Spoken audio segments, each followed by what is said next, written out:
Welcome to Decoding Devy. This is episode 7. I am Brandon Hay, and you can find me at Twitter at HeyB3.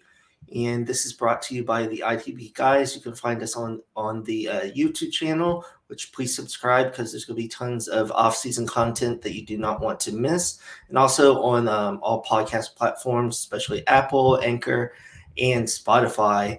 So it's been a couple weeks since the last episode. I was in Miami for one to watch the Michigan-Georgia playoff game. It was very sad for me because Michigan got annihilated by Georgia, but was there and had some other things going on last week. But through the offseason, we're going to make it a priority to have an episode each week.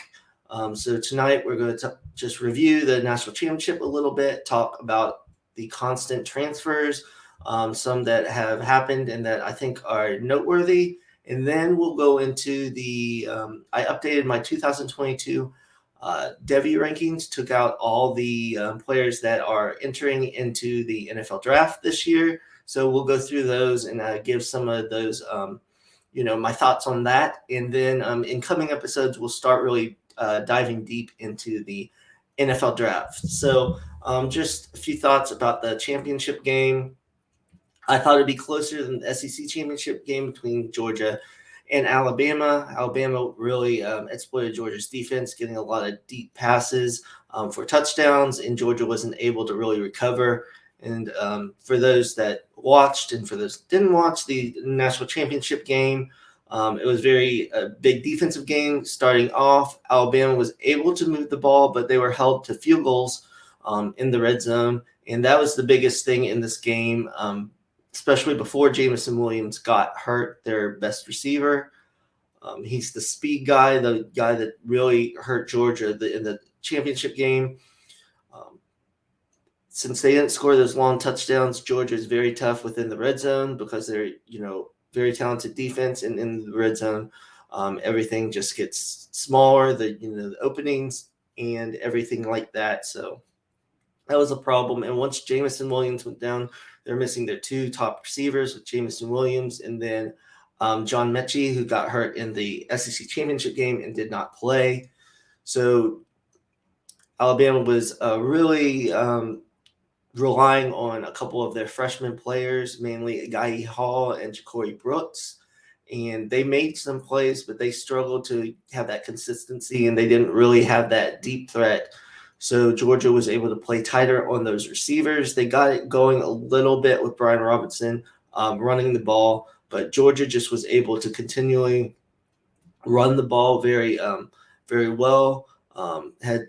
Stetson Bennett did have the one costly fumble for that brought Alabama back in the game, but he had some great passes to the receivers and a really nice deep pass to George Pickens. So.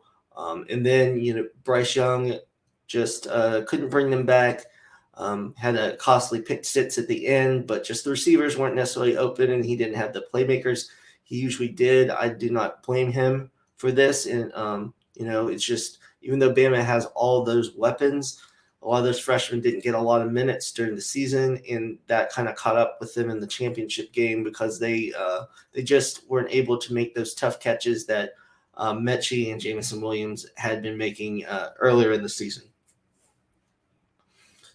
So that was the last game. Georgia finally got the monkey off their back. The SEC got another championship. So, it was a very entertaining game, I thought. So now we'll kind of go into some of the transfers that have happened in the last couple of weeks. And so let's go ahead and look at it. First of all, we were waiting for Zach Evans to decide after Jahmyr Gibbs. He's probably one of the second high-profile guys. He left TCU. He's kind of had a little bit of a past of, not necessarily getting in trouble, but maybe just some of his decisions back with Georgia decommitting and going to TCU. And then there were some rumors that reason he didn't stay at Georgia was he wanted to limit his workload. Well, he has decided to go to Ole Miss. I think this is a great spot for him as long as Lane Kiffin stays at Ole Miss. So there's some rumors about that, but I think he will be. They've lost a couple running backs. Jaron Ely left, and Henry Parrish went to Miami. So he'll get, he'll most likely be the lead back there. And since they like to run a spread and still throw the ball around, they're still deciding on that quarterback and seeing if they will get a transfer. But I think he should. This doesn't hurt him at all for Devy or his prospects to the NFL this year before he got hurt and kind of before TCU went off the rails. He was having a very good season. In 6 games, he had 778 total yards and 6 touchdowns. And last year, he was just under 500 and 4 touchdowns in the shortened year. I think he showed a lot more this year. And with that offense at Ole Miss, as long as, as I said, Kiffin stays, I think that would be a good offense for him to show off his skills. And I think he will definitely be a top 5 running back in the 2023 NFL draft. So the next one, this one doesn't have as much NFL impact, but quarterback Casey Thompson transferred from Texas to Nebraska. For those that don't know, Adrian Martinez transferred from Nebraska to Kansas State. Casey Thompson had a strong end to his year in 2020. He played 3 games, 225 passing yards, 6 touchdowns. There was a little back and forth with him and Hudson Card this year, but he played in 12 games, over 2,000 pass yards, 24 touchdowns, 9 interceptions, 157 rush yards, and 4 rush touchdowns. Main thing with Thompson was he usually would play very well in the first half, and then the second half, just like the rest of the Texas team, they kind of crumbled. But it's looking like when he, going to Nebraska, he's probably going to start or have a good chance to start. And even though, Adrian Martinez, a lot of people, really doubt his NFL potential, but, being able to run, Thompson isn't as good a runner as Martinez, but he still can run. And in that system, he should be able to put good fantasy numbers. So for college fantasy or for C2C on the college side, Casey Thompson might be someone if you have, go ahead and keep him. Or, maybe in some, free agency, get them because he could put up good numbers to help you win on the college side. So the next is Montrell Johnson, running back from Louisiana. Him and Chris Smith, kind of shared time this year. He had 14 games with almost 900 yards, 12 touchdowns. As many people know, Napier went to Florida, and the Florida backfield is kind of in flux. They did get Trevor Etienne, who is Travis Etienne's brother, in there as a freshman. But with Montrell Johnson going there, you would have to think he would be one of the leading candidates to get the carries there. So that, and as only a freshman, he still has a couple more years for C2C purposes. And who knows, he might be able to develop into an NFL player also. But him moving to Florida and most likely being able to play right away, that's a big get for that offense and someone you need to look at. So the next couple people are freshmen also.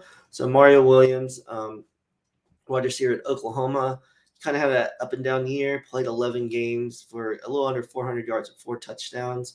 He never really was consistently a go-to receiver week to week. Oklahoma kind of struggled with Rattler, and then Caleb Williams came in. It was kind of up and down some as a freshman. And then Lincoln Riley left, and we've seen, slowly but surely a lot of these Oklahoma players have transferred. So Mario Williams ended up falling. Riley to USC. There's still a question if Caleb Williams will end up at USC or not. So that's something to look into because Jackson Dart is already transferred away from USC. So we'll see what Riley does at quarterback. But this is a good, trying to kind of fits that wide receiver depth chart with them losing Drake London at USC. The next freshman is the son of Jerry Rice. Brendan Rice, he's a second-year freshman, because of the COVID year. He committed and played at Colorado and is following Riley to USC. I believe this just happened today. His first year, he only had played 4 games in the COVID-shortened year, 6 receptions, 120 yards, 2 touchdowns. Then this year, played in more games, a little more production, but the Colorado offense was really struggled throwing the ball. He had around 300 yards and 3 touchdowns this year, so he probably won't be a star right away, but he is a former 4-star recruit, so he's someone that could very well fit into USC, what they're doing, because Riley loves to rotate the wide receivers and runs a lot of 3 and 4 wide receiver sets. So that would be something big to watch out for at when he moves over to USC. And the last player has not had much collegiate success. Stan Villari, he's QB at Michigan. He was the 3rd string quarterback this year, and he got in a couple snaps last year. The only other Power 5 team that offered him was Wisconsin. When he committed, he was a 3-star. He only passed for 26 yards this year, 4 games, didn't get in that much, 35 rush yards. So he does have some potential to run. But the biggest thing is this provides some competition at Syracuse. This year, Garrett Schrader kind of took over. He played 12 games this year, had around 1,400 pass yards, 9 touchdowns, 4 interceptions, so not a lot there. But really where he came in fantasy-wise was he had 780 rush yards and 14 touchdowns. So him and Sean Tucker really ran the ball quite a bit, but in some games he really struggled to pass the ball. So this it's just kind of interesting with Villari to see, if there hasn't been much tape on him at Michigan, but if he can go in and at least pass the ball some, they might, there might be somewhat of a competition, or maybe they kind of go back and forth with Schrader's running and Villari if he's able to pass the ball a little better. But just something to keep on your radar. You can probably get him pretty cheap in fantasy leagues, and just kind of a speculative ad because he's a player that's not going to leave early. I know Schrader still is young too, so be interesting which one of those kind of continues on at Syracuse to improve that offense. So those are the transfers. There's more transfers that are becoming, more people going in the portal, so we'll kind of discuss that each week. We're still waiting on where Caleb Williams is going to end up, and it looks like most likely won't be back at Oklahoma, as Dylan Gabriel changed going to UCLA to go to Oklahoma. So I think he's interesting there. And then also since he left UCLA, there's an opening there, and they are getting their starter back. So they're kind of running that back with the same players, except they're losing Phillips and Dulcich, the tight end and wide receiver. But they are getting Zach Charbonnet back, which is a surprise by some. But it looks like he wasn't getting what he liked to hear from the NFL draft. So he came back for another year where he will have an even more stacked competition in the 2023 class. So now we can go through the Devy rankings. As I said, I did a top 100. I did it, this past week and kind of just updated it. So this is, for those who don't know, Devy, there's players that are in college, but if you, in those leagues that are Devy, you pick that player and then you automatically get them on your roster. So you're kind of looking for someone that not only looks in college, but kind of profiles as someone that the NFL might like.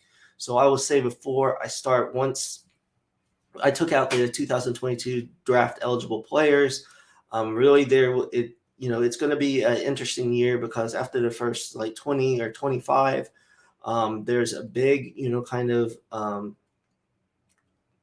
drop off, and just not knowing what's going to happen, because there's going to be a lot of new quarterbacks, a lot of, underclassmen that are going to get a bigger role. And I will say too, usually I don't rank freshmen that highly in Devy, especially before the season. But this year I did, because there's a lot of good prospects, even before they played, that should have a big impact right away. So let's kind of get into it.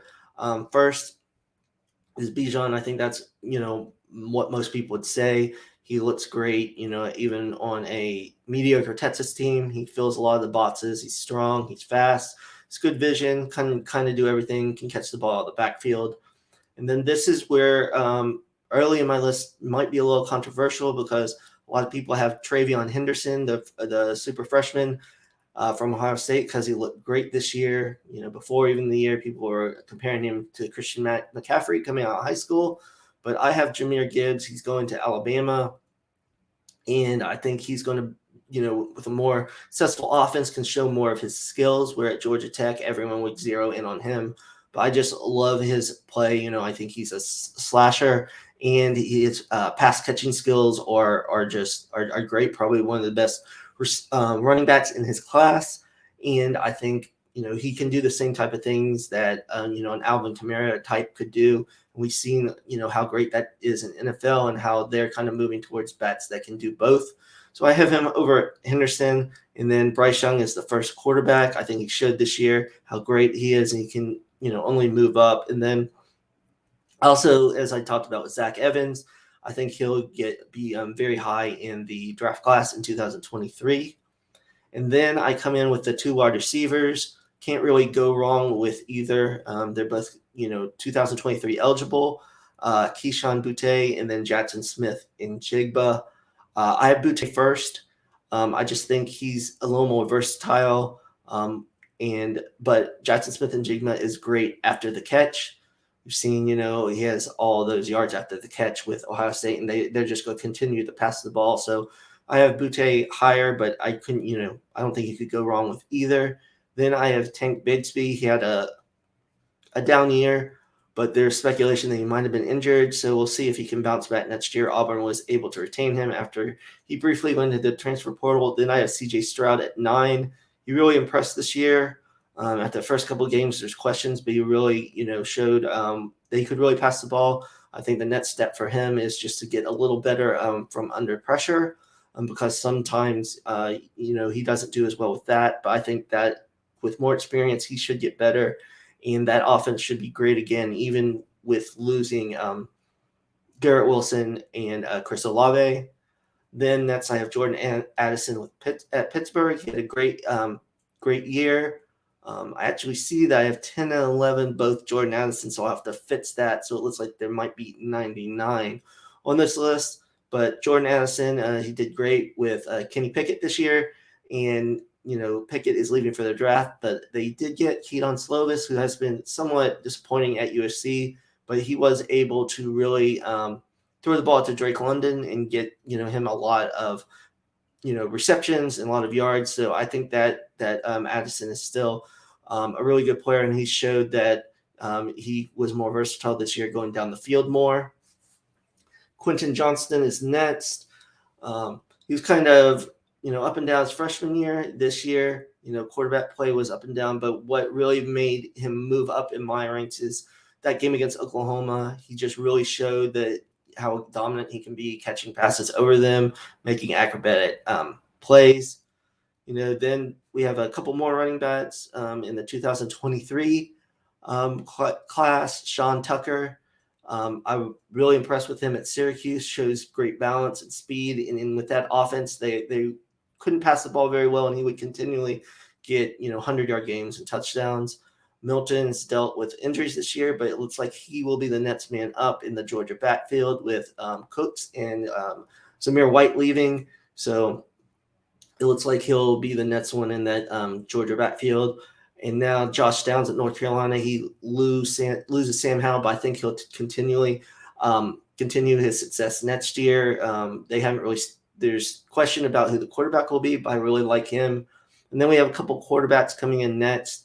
Caleb Williams, had a strong start, led him back in that Texas game and had so many highlights. There's questions where he'll really end up, but he has a great skill set. He just needs more experience and to, continue to work on his passing skills. And that's just Quinn Ewers. I know a lot of people have him higher, but he just hasn't played, so I would just have to see that. But he landed in Texas, which I think is a great spot. And the next person, Xavier Worthy, who is 2024 eligible, just showed how great he could be this year with up and down quarterback play. So with him and Ewers, I think he'll continue to raise his play. Next is a player that a lot of people were higher on before this year, Jermaine Burton. He dealt with injuries, and Georgia's offense kind of didn't the receivers just had so many injuries and they didn't really produce, but he really has come on the last few games and just showed, his speed and everything. So if he could have another good year, he can move up rankings in the NFL. And next, Michael Mayer. He's just the best tight end in college football right now.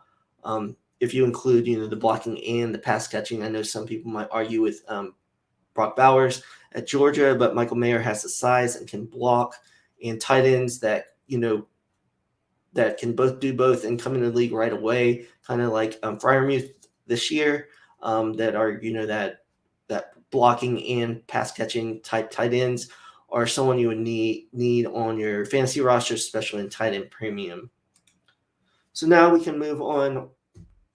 Like I said, after the first 20, we're going to see a lot of freshmen, a lot of players that didn't play a lot last year, some disappointing players. So we'll just dive in here.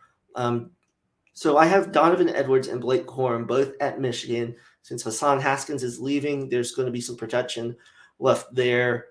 Donovan Edwards has the more ideal size than Blake Corum because he's smaller, but Corum is stronger than people give him credit for, and he has great speed.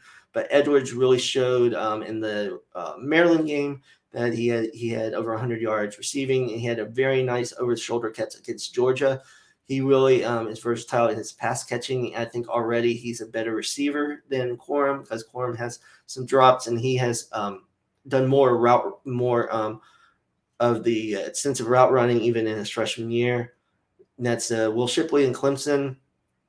Clemson's offense struggled, and then when he kind of came back, they could lean on him, and he looks very versatile. He'll be a 2024 NFL eligible. I think with the quarterback play still up in the air, I think they will lean on that. Spencer Rattler, he was so high on Devy last year, thought he'd be coming out draft, be a top 5 pick. Struggled at Oklahoma, is going to South Carolina. I think that's a good, ended up being a good spot because I kind of thought that Rattler might need to go somewhere where all the, attention, all the spotlight wasn't on him, and he could just play and show, kind of regain his stock.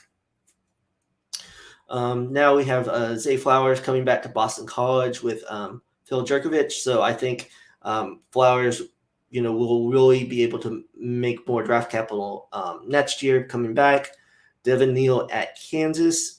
He showed some nice things in his freshman year, and I think Kansas is kind of on the uptick. I don't know if they're going to win the Big 12 or anything, but they really showed some real progress this year compared to all their losing seasons. And then we see here is where we start getting the first freshman, Nicholas Singleton, going to Penn State. Penn State hasn't been able to run the ball. Noah Cain is transferring out, so he should get a chance right away to play. And we've seen, when Saquon Barkley was there, they can really feature running back in the right type of offense. And we'll see later they have a quarterback coming in, might not play right away, but that offense should be really starting to be more explosive in the years to come. Ja'Cory Brooks really, got a lot more work in the championship game, kind of struggled with making some of the tough catches, but then made some, nice moves. And with a lot of the receivers at Bama leaving, it looks like, he'll really have a chance.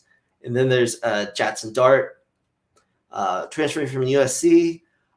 So still have him high, still waiting on his decision where he's going to go. He had some nice moments at USC.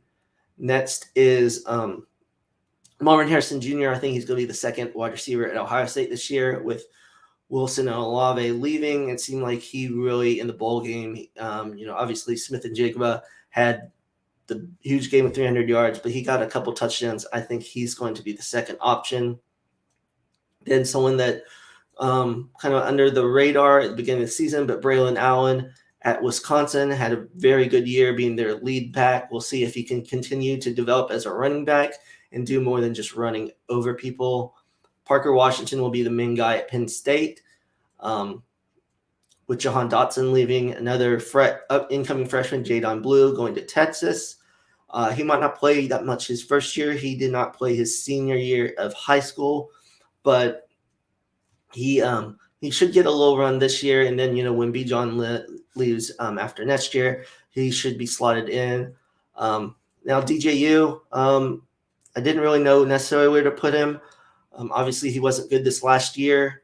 The Clemson offense wasn't good, but he still has so much potential that right now this is where I put him. But I could easily see, if he starts the year and starts to play poorly again, then, dropping him down. And him, even if he starts off poorly, who knows? He might lose his job at Clemson. Another freshman, Luther Burden, he's going to Missouri. He's the number one wide receiver. Watching his tape, he looks like he could be explosive and someone that, they're usually going to be passing the ball quite a bit because they're down. So I think he could be a really up-and-coming player. And then, as I spoke before, at Penn State, Drew Aller coming in. A lot of people have him as the number one freshman quarterback coming in. So we'll see if he is going to play this year. Probably not at least till halfway through the year. But, he can set and learn, and then, his sophomore year really take over that offense and have a lot of weapons. Next, few players. Got Alton McCaskill at Houston, as a freshman, was really good this year. We'll see if he continues to develop and produce to be an NFL player. His teammate, Nathaniel Dell, really speedy wide receiver, great production this year, the number one receiver in that offense. Interested how the NFL kind of looks at him going forward. Tyler Van Dyke at Miami. I thought Garcia was going to be that next person up when King got if King got hurt or when he left, but Van Dyke played really well down the stretch. So it'll be interesting with Cristobal in there and how that offense will go. Another freshman, another running back I really like, Branson Robinson, is going to Georgia. So he can pair up there with Kendall Milton and McIntosh. We'll see how much time he really gets his freshman year, but Milton should be leaving after that, and then he can kind of be featured his sophomore year. Okay, yeah, so let's continue on. Brennan Armstrong, Virginia, we'll see how that offense goes. Then, as I said, Brock Bowers, he's only a sophomore, but he kind of needs to bulk up, to be a tight end in the NFL. A couple interesting running backs here with Cardwell and Vaughn. Vaughn is, small in size, but Kansas State just continues to produce. Some other ones here. Malik Cunningham was kind of intriguing near the end of the season, kind of showing some of that dual threat play. He needs to improve his accuracy and his passing, but we'll see how he'll do this next year at Louisville. Raheem Jarrett, I'm still waiting for him to live up to his pedigree coming out, as a high recruit. We'll see if he can get, start to do that next year at Maryland. But Demas is coming back, who was the number one receiver before he got hurt. And then we have another Alabama receiver at Agiye Hall. There was kind of rumors that he might leave Alabama, but with that getting more play in the championship game, it looks like he'll stay. As I talked about Zay Flowers earlier, Phil Jerkovich here at 51. Kind of intriguing, if he can have a good last year in college, if he can move up draft board. Same with Sam Hartman. I have concerns with Hartman just because of the offense they run at Wake Forest. It's more of doing read options, but to the last minute up into the line of scrimmage. It's kind of gimmicky. So I wonder, how he'll do in offenses in the NFL. So it'll be interesting if he can continue to develop. He makes some really bad decisions sometimes, especially in that game against North Carolina. Another quarterback that, didn't get a lot of play this year at Michigan, J.J. McCarthy. I think at times you saw what he could do. His arm strength is stronger than King McNamara, and he could run around a lot more. I think he can unleash a little bit at Michigan, so it'll be interesting. If he starts, he'll definitely move up this list if he plays well. Another quarterback kind of like that, Anthony Richardson at Florida, saw glimpses, but didn't all, needs to improve. We'll see with the coaching staff. Another player, like that, Tyler Buechner at Notre Dame. We'll see with the new coaching staff and with him. And then, the third wide receiver at Ohio State, Emeka Egbuka. I think he's going to be the third wide receiver, but we could see that they can have three wide receivers all produce, but I just think he's going to be third in the pecking order. So now we'll go through the 60 to 80 Definitely going to have to relook at this because looks like might have had some copy errors on this. It looks like, yeah, definitely some copy errors. So we'll just move on to the 70-80. Eric Gray, he really was, after going from Tennessee to Oklahoma, there's big bumps up for him in Devy community. He just really never, broke out. It was more Kennedy Brooks. So I'm not really sure with, how he is going to do moving forward. I haven't heard if he's, going to stay at Oklahoma or what. So he's going to need a lot to move his stock back up. Another guy that's going to be at Oklahoma, Raleigh Brown, freshman running back that I think is going to be very good. Jaquavius Smarts, at Mississippi State. Usually the Leach running backs don't do well, but he's very explosive and a great receiver out of the backfield. We have a couple freshmen wide receivers coming in, Shaz Preston and Talon Shetron. I think both of them are going to be very, very good. And another freshman wide receiver at 80 with Adam Randall. He's going to Clemson, and they really need help on their offense, especially the wide receiving core. And I think he could really produce right away. Okay, kind of closing out, let's kind of look at some guys. Mitchell Tinsley was great at Western Kentucky. He's going to Penn State, so move up in the competition. I think he'll do a lot of the things that Jahan Dotson did last year, kind of, move him all over the place in the slot and get him the ball in space. So he's another player. I like both Kay Klubnik and Walker Howard going to Clemson and LSU. We'll see how they really, if they get a chance next year. Jay Kaner, I had higher earlier in the year, but it just looks like he's just going to be kind of a guy, probably a backup in the NFL, but I still wanted to rank him just because I think he does have some potential to play in the NFL. That's Drake May. I had him higher, but just when Howell didn't play, he did not start, so I'm just wondering about him moving forward, but I was impressed with him in the spring game. So I think he's a guy that, if he plays North Carolina with Josh Downs this year, he could definitely move up. And then another few freshmen, in this list. Trevante Citizen, still undecided where he's going. Isaiah Bond's going to Alabama. He's an athlete, but I think he'll go to wide receiver, and he could do a lot of those vertical type things that most of their other receivers right now don't do. Marshawn Ford is tight end at Louisville. Moved from wide receiver, but he's kind of that really athletic tight end that could really do some things. And some guys on the bottom that I really like. Chase Brown. He played well at Illinois, and we know Brett Bielema loves to run the ball, so I could see him getting even more work this year. He work his way up, maybe to a higher third-day pick next year in the draft. He didn't even get the majority of the carries each game, so I think with a larger workload, he could do a lot more. And a couple freshmen that I'm higher on that I kind of see how they do this year is Damari Alston and Rashad Dubinion.